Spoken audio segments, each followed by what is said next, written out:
We're working hard to ensure a bright future for all of us, but we need your help too.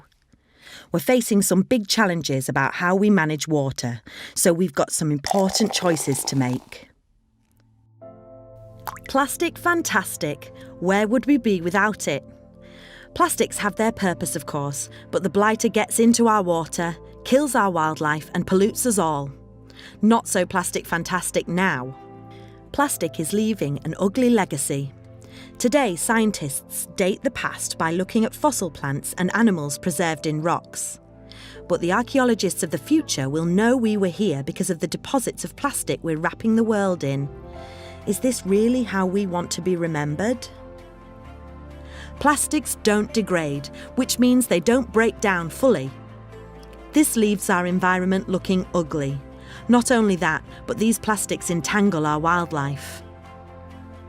Even when the plastics do slowly break down, they just split into tiny pieces called microplastics. We can visibly see plastics littering our environment, but the microplastics left behind aren't as visible. It doesn't mean they're not there. 70% of plastics in the ocean sinks to below the surface level, and that's never going to be beach cleaned or litter picked because it's in the water column. So we're creating a plastic soup. We're creating a plastic environment that the fish and the sea creatures are living in, are accidentally eating and ingesting, and that has repercussions for all of us. Every time you run a cycle of washing, your nylon and your acrylic materials will shed. It's about 700,000 fibres per washing cycle, and that's straight into the ocean.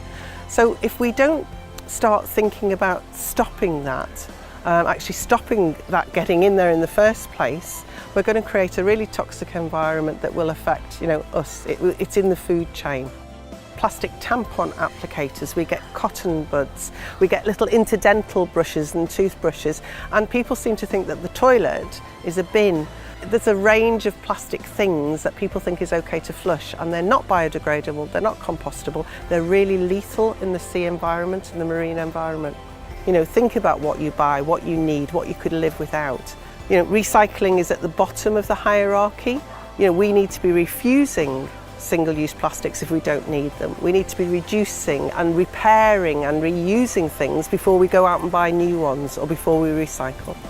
Small changes, big picture.